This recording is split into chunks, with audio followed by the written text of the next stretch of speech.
Magandang araw mga kapatid. Ito na naman itong problema na itong laptop na to na compact. Ah, Pag binubuksan siya naka-charge, ganyan lang para ayaw tumuloy. Iilaw, mag-agalim pa niya ayaw tumuloy. Oh, ganyan lang. Parang hanapan natin ng solusyon kung paano natin gagawin.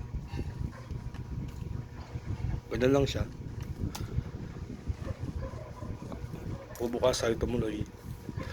Na-connect sa charger. Okay naman charger niya oh.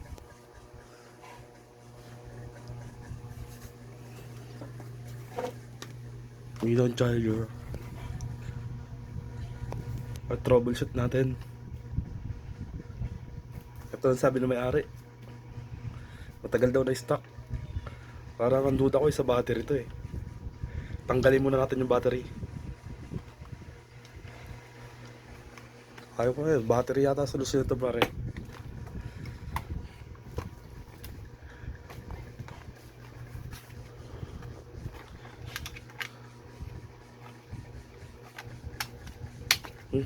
Lakas taga ano.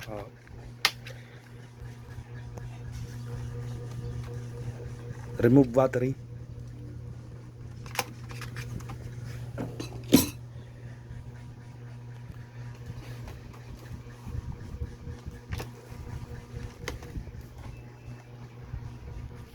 Saka natin saksak ang charger.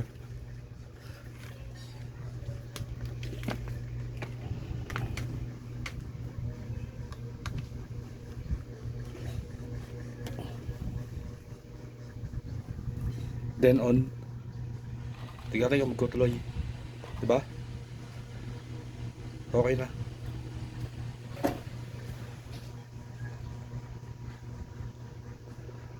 Napakasimpleng bagay mga kapatid. Pag sa mga stock para yung battery niya parang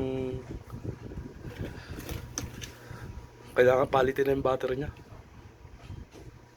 Parang may grounded na sa loob.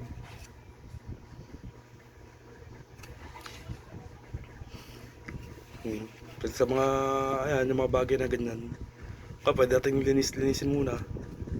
Okay na siya. Sa mga latang laptop yan na mga ganyang klase, pag unang salpak mo parang na-stuck siya na matagal, ay mga remedyo.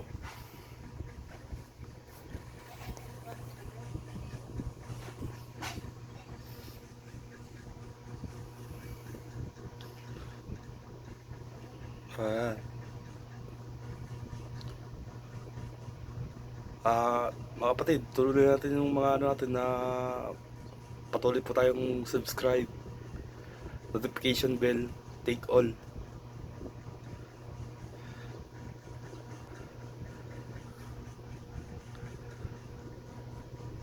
Sa mga susunod na video, comment lang po sa ibaba at sabihin mo natin kung ano po yung gusto nating malaman. Sige po mga kapatid. Maraming salamat po.